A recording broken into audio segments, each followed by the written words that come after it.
Hello friends, I am Anil Ayatan. आपके अपने YouTube channel Anil आयतान में आपका स्वागत है। एपी का nवां पद, हमने एपी का nवां पद ज्ञात करना है जब हमारे पास माना A1 A2 A3 एक एपी है। ये हमारे पास एपी है जिसका प्रथम पद A और सारवंतर D है। तो इस एपी का हमने nवां पद ज्ञात करना है। तो पहले प्रथम पद हमारे पास हम क्या लिखते हैं A1। A1 किसके बराबर है? A के है। तो इस A को हम लिख सकते हैं A plus 1 minus 1 into D लिख सकते हैं। 1 माइनस 1 करेंगे 0D, तो क्या हो जाएगा? A आ जाएगा। अब हम दूसरे पद को हम कैसे लिखेंगे? A2 क्या लिखा जाएगा? A प्लस डी लिखा जाता है। अब इस जो D है 1D है हमारे पास, इसको हम कैसे लिख सकते हैं? A plus 2 minus 1 into D. तो 2 माइनस 1 करेंगे तो 1 आ जाएगा, तो 1D हो गया। फिर है हमारे पास तीसरे पद को लिखते हैं A3 क्या लिखते हैं? A प्लस 2D लिखा जाता है। तो A, इस 2 को हम क्या लिख सकते हैं? 3 माइनस 1 D लिख सकते हैं। फिर है हमारे पास चौथा पद, तो उसका A4 को क्या लिखेंगे? A plus 3D। तो A प्लस इस 3 को हम क्या लिख सकते हैं? 4 माइनस 1 इंटू डी। तो ये जो क्रम है वो जारी रहेगा। अब देखिए, अब हमने लिखना है AN को। A प्लस क्या लिखा जाएगा यहाँ पे, ये हमने देखना। देखिए हमारे पास A1 था तो A1 माइनस 1 इंटू डी है। A2 है तो क्या है? A plus 2 minus 1 into D है। A3 है तो कितना है? A plus 3 minus 1 into D है। जब A4 निकाल रहे हैं तो क्या आएगा? A plus 4 minus 1 into D है। अब हम क्या निकाल रहे हैं? AN निकाल रहे हैं, तो यहाँ पे क्या आएगा? AN माइनस 1 इंटू डी आ जाएगा। तो इस प्रकार ये क्या आ गया? एपी का nवां पद आ गया। इसको हम क्या लिखते हैं? एपी का nवां पद। इसको हम L से भी डिनोट करते हैं, यानी लास्ट टर्म। इसको हम अंतिम पद भी कहते हैं। एपी का अंतिम पद जब निकालना हो, तो जब पदों की संख्या n हो तो इसे AN कहते हैं। इसको L से भी डिनोट किया जाता है। और ये जो है, ये एपी के nवां पद जो है, ये एक जनरल टर्म है। एपी क्या है? ये जनरल टर्म है, व्यापक रूप है एपी के nवें पद का। तो इस पर एक को हल करते हैं। क्वेश्चन नंबर 1, निम्नलिखित सारणी में रिक्त स्थानों को भरिए जहां एपी का प्रथम पद A और सारवंतर D और nवां पद AN है। तो हमारे पास एपी का प्रथम पद A है, सारवंतर कॉमन डिफरेंस D है और nवां पद AN दिया हुआ है। तो हम पहला भाग ले रहे हैं। तो A बराबर हमारे पास कितना? 7, D बराबर 3, n बराबर 8, हमें AN निकालना है। तो हम सॉल्यूशन ऑफ फर्स्ट पार्ट। तो हमारे पास A इज इक्वल टू कितना है? 7, D इज इक्वल टू हमारे पास गिवन है 3 और n is equal to given है हमारे पास 8। हमें AN फाइंड करना है, हमें AN निकालना है कि क्या होगा। तो देखिए, तो AN इज इक्वल टू किसके बराबर होता है? अभी हमने nवां पद निकाला था, वो होता है A plus n minus 1 into d होता है। और n का मान कितना दे रखा है? 8। तो A8, A का मान कितना दे रखा है? 7 प्लस 8 माइनस 1, D का मान कितना है? 3। तो इसको सॉल्व करते हैं। 7 प्लस 8 माइनस 1 कितना हो जाए? 7 इंटू 3। तो ये हो गया 7 प्लस 21। तो A8 हमारे पास कितना आ गया? 28। तो यहाँ पे क्या आ जाएगा हमारे पास? 28। तो इस प्रकार हमने पहले सेकंड पार्ट में A is equal to minus 18 है, D हमें फाइंड करना है, N बराबर 10 है और AN बराबर 0 है।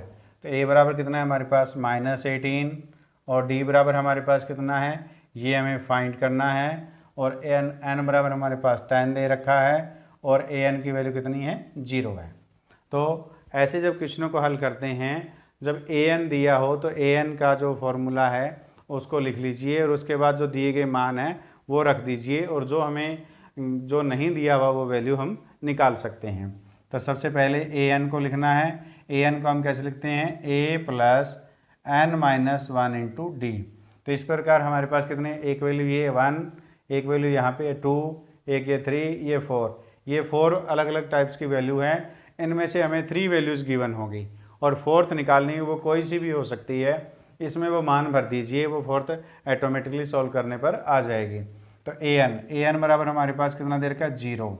ए की वैल्यू कितनी दे रखी है, -18, प्लस एन की वैल्यू कितनी है हमारे पास 10, -1, और डी हमें फाइंड करना है। तो -18 को इधर लाएंगे, कितने हो जाएगा 18, प्लस ये 10 - 1 कितना हो जाएगा 9 डी। तो डी इज इक्वल टू हम क्या लिखेंगे, 18/9। तो कैंसिल करने पर कितना है 2। इस प्रकार हमारे पास डी का मान कितना आ गया 2। तो ये हमने सेकंड भाग को हल किया। थर्ड पार्ट में हमें ए की वैल्यू फाइंड करनी है। डी इज इक्वल टू -3 है, एन इज इक्वल टू 18 है, और a n is equal to -5 है। तो ए तो हमें क्या करना है, फाइंड करना है, और डी की वैल्यू कितनी है -3, और एन इज इक्वल टू कितना 18 दे रखा है हमारे पास, और a n is equal to कितना है -5 हमारे पास है। अब जो ए एन है हमारे पास, ए प्लस एन -1 इंटू डी, तो इसमें जो ए एन की वैल्यू कितनी दे रखी है -5, तो -5 रख दीजिए। ए की वैल्यू हमें फाइंड करनी है, और एन इज इक्वल कितना 18 -1 इंटू डी कितना दे रखा है -3। तो यही तरीका होता है, इसके अंदर हमारे पास 1 2 3 4 ये 4 डिफरेंट वैल्यूज़ होती हैं। और ए एन का जो ये हमारे पास व्यापक रूप है ए प्लस एन -1, इसमें वैल्यू रख दीजिए। जो एक वैल्यू हमें ज्ञात करनी होगी, बाकी दी होगी 3 वैल्यूज़, वो तीनों वैल्यू हम इसमें भर देंगे, तो चौथी वैल्यू हम निकाल सकते हैं। जैसे हम यहाँ पे ए निकाल रहे हैं, -5 ए प्लस 18 -1 कितना 17 इंटू -3, तो कितना हो गया ए 17 को 3 से मल्टीप्लाई करेंगे तो कितना हो जाएगा हमारे पास 51, तो -5। तो a इज इक्वल टू कितना होगा -5, तो ये रहा, और ये -51 जब इधर जाए तो किसका हो जाएगा, प्लस का 51। तो a इज इक्वल टू कितना आ गया हमारे पास 46। तो a की वैल्यू कितनी आ गई 46। तो इस प्रकार हमने थर्ड पार्ट को हल किया। फोर्थ पार्ट, a की वैल्यू दी गई है -18.9, d is equal to 2.5, n हमें फाइंड करना है, a n है 3.6। तो a की वैल्यू कितनी है हमारे पास -18.9, और d की वैल्यू कितनी है 2.5, ये हमारे गिवन है, और n हमें फाइंड करना है, और a n कितना दे रखा है हमारे पास 3.6। तो इसमें हमारे पास 3 वैल्यू मालूम है, चौथी हमें निकालनी है, और a n जो है हमारे पास किसके इक्वल होता है, a plus N -1 into D. तो यहाँ वैल्यू पुट कर दीजिए, a n की कितनी है 3.6, a की वैल्यू है -18.9, प्लस n हमें फाइंड करना है, और d की वैल्यू कितनी है 2.5। तो इसको इधर ले आइए, लेफ्ट हैंड साइड में ले आएंगे, 3.6 लेफ्ट हैंड साइड में 18.9 जो माइनस का आएगा किसका हो जाएगा plus 18.9 is equal to n-1 into 2.5। तो इनको ऐड कीजिए, हमारे पास 6 और 9 कितने हो गए 15, 1 3 और 18 कितने 21, और कितना हो गया 22 is equal to n-1 into 2.5। तो n-1 को ऐसे लिखेंगे, n-1 इज इक्वल टू 22.5, और ये 2.5 से इधर आएंगे तो डिवाइड हो जाएगा, तो 2.5 n-1 इसके डेसिमल को हटा दीजिए, 22.5 को जब डेसिमल हटाएंगे डिवाइड में 10, और ये 2.5 है इसको भी डेसिमल हटाएंगे तो नोमिनेटर में 10 चला जाएगा, तो इससे कैंसिल हो गया, ये किस पे 9 पे चला गया। तो n-1 इज इक्वल टू 9, तो n इज इक्वल टू कितना आ गया 9 प्लस 1 कितना आ गया 10। तो n की वैल्यू हमारे पास कितनी आ गई 10। तो इस प्रकार हमने फोर्थ पार्ट को हल किया।